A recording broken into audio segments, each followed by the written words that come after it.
Okay, we're doing problem 242, which is a constant acceleration problem, also with a little constant velocity at the end. But first we're starting with a sprinter running.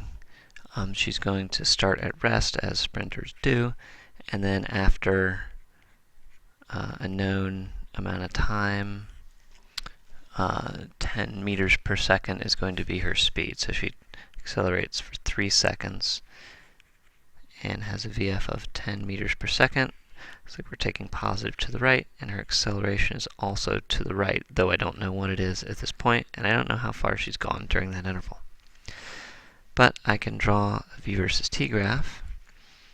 We started at 0, and we ended at 10 meters per second, and if we increase with constant acceleration during those 3 seconds, then this is what my graph looks like. The acceleration is the slope of the graph, and the rise is the delta v.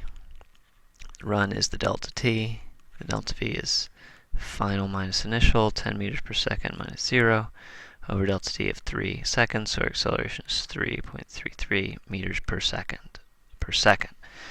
Okay, now that we know that, what we want is we want to know how long it will take her to run the race. So she hasn't run the whole 100 meters here. She's only run whatever this area is. So this delta x is 1/2 times delta t, which is 3 seconds, because that's the base of the triangle, times the height of the triangle here, which is 10 meters per second. So she has only run 15 meters while she's accelerating. Oops.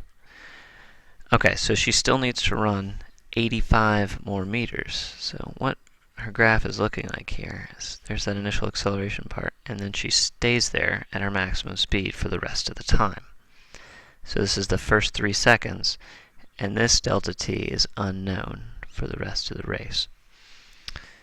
Okay, what we do know is that this delta x in this CVPM part must be 85 meters. Because she's run 15 and there's 85 meters left to go. So the delta x here is again the area, and that's a rectangle. So that area is the height of the box, which is 10 meters per second, times whatever the delta t is that it takes to run it. And I can solve for delta t. And the meters cancel, and the seconds is in the denominator of the denominator, so it goes up. And that's 8.5 seconds. That's the delta t for the second part of the race. For the first part, it was 3.5 seconds. So the total delta t is 11.5 seconds. So she's not going to beat Usain Bolt, but it's a pretty good time.